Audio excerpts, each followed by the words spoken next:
I'm developing a hypothesis on burnout, recovery, and sustainability over here, and I'm wondering what you think about this.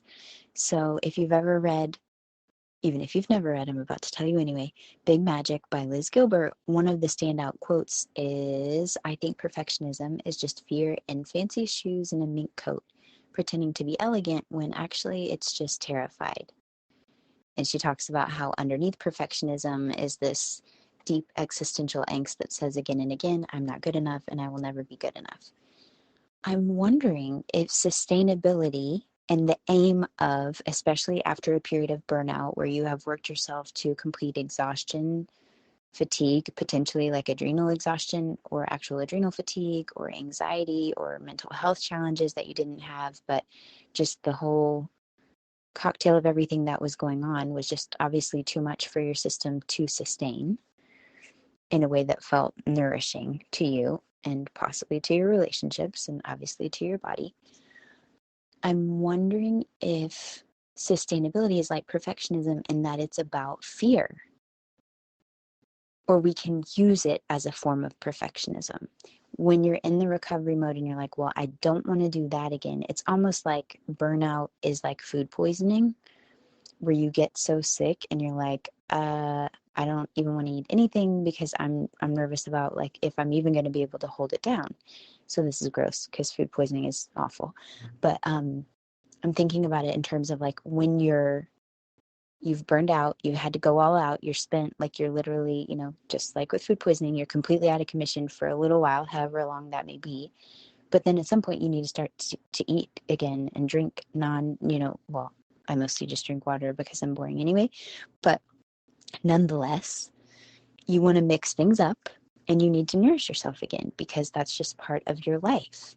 Food and beverage, just like your work is part of your life for creativity and contribution and finances, frankly. I mean, it's not like you can just go all out indefinitely unless you're independently wealthy and set up at this point in life, which great if you are, but if you're listening to this, you're probably just on your way there right now, which is cool too. So if you've been in a burnout phase and you're like, okay, I've had my time, I've done some healing, I've worked with whatever team I needed to get me on this path, and now it's time to figure out and redefine my relationship to work. I want it to be sustainable.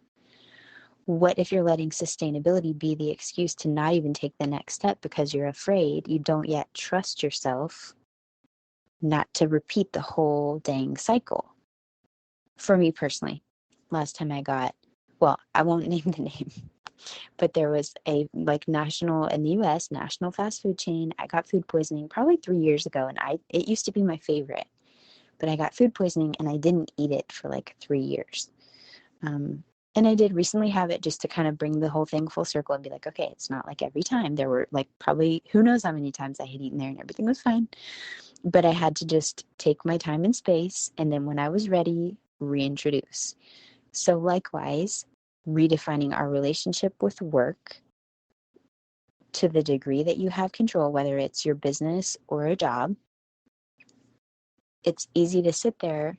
It's uncomfortable, but it's easy to sit there in the fear and call it, well, I just really want to make sure, and I'm speaking from experience because this is what I've absolutely done.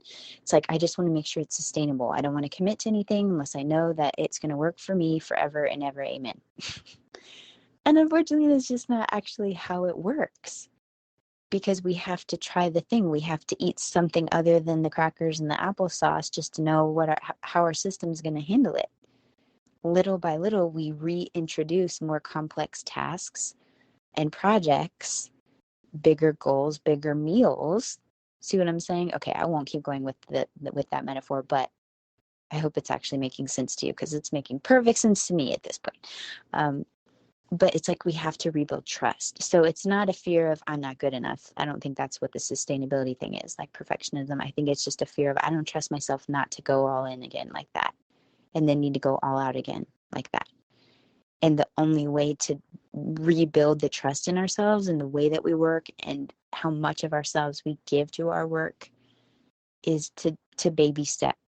Again, just see it like the little plate of crackers. Okay, how do we feel about a sandwich today? Like you just slowly test. You try something and you test it. And if you set a goal and it's a bit ambitious, then you end up like, one, not even getting close to achieving it because it was just way too much in way short of a time. Or two, you do revert to old habits and you go all in, and then you feel you get sick or you're exhausted and you're not getting sleep or you're ignoring your family or yourself or whatever. Then okay, great, you've got the feedback. But the key is that you're shortening your rebound time as you're noticing these patterns in yourself so that you can actually refine it and redefine the way you work. Another metaphor for you is if you think about like big blocks of concrete, when the people, they have like a jackhammer and they're breaking up a whole street, and then a sidewalk, like it's a huge, big chunks of concrete, and then a little bit smaller, and then a little bit smaller, and then it's just little pieces of gravel. That's how I see it. Like maybe for me, I feel like I had a season of years where I was just really focused, like swallowed by the internet, going hard in business. And now I've had years where I'm like, I want to run away from the internet. And business has just been like little by little by little. And now I've noticed over the last couple of years even that it's more of I'm finding my own pace, which is going to be different also in each season based on the time and the support and the brain width and the resources and the physical energy and capacity and all of those things. It's going to shift and change. But the key is just to love yourself enough to take time to notice your own patterns so that you can find when you're going really hard and you are sacrificing sleep or your relationships or yummy, nourishing foods that energize you, or time to laugh and do something totally not related to work. You'll start to notice your patterns more so that you can shorten your rebound time. And instead of years in and out or months in and out, you can notice your cycle in a given day and be like, okay, I got to shut this down or else I could totally see myself going all the way, which relates to the episode I just did on Bridgerton and building the anticipation and actually savoring and increasing your satisfaction by taking pauses and breaking it up into smaller chunks. So this is related. It's just my thoughts and experience with sustainability. I think it's a beautiful goal. And also I know that it can be a very convenient excuse to not give it a go and put yourself out there just to test and try and redefine your own relationship with your work and your flow and your timing and your capacity and all of that. It's just, I wish there was a way to just think it and zip, zolve, plan, design, and you're never going to potentially burn out again. But I just don't think that's realistic. So I'm hoping this is helpful to you in giving you a little bit of boost to just trust yourself enough that you're going to adjust as needed, that you're not just going to throw away all of your life and relationships and all of that just because you find a project that you love. Trust yourself enough to pace yourself and give yourself a chance to regain that trust after a period of burnout. Okay. Let me know your thoughts, what resonated, what your experience with burnout is, any questions you have about my own. I'm happy to share. So click the link for the comment box. I get so excited when I see that another comment has come through. So I'm serious. I am talking to you. I'd love to hear your thoughts. I hope this was helpful, and I'll talk to you soon. Okay, technically that was the end of the episode, but since you're still here, 1, I'd love to thank you for spending part of your day with me, and 2, I'd love to ask you if you would take 30 seconds, maybe 60, to leave a rating and review in your podcast app before you tap out today. If you've already done that, it's amazing. Please send me a screenshot so I can thank you personally, and know that sharing this episode with a friend has the same magical powers, and I deeply appreciate both. Also, in case you're listening to the end to see if I ever actually introduce myself, hi! My name is Nikki Elledge Brown. I'm the host and author of Naptime Empires and this here On Her Terms podcast. You can find me around the internet at Nikki Elledge Brown in most places, but what you may appreciate most is actually over at onherterms.com. It's what I call the insider library.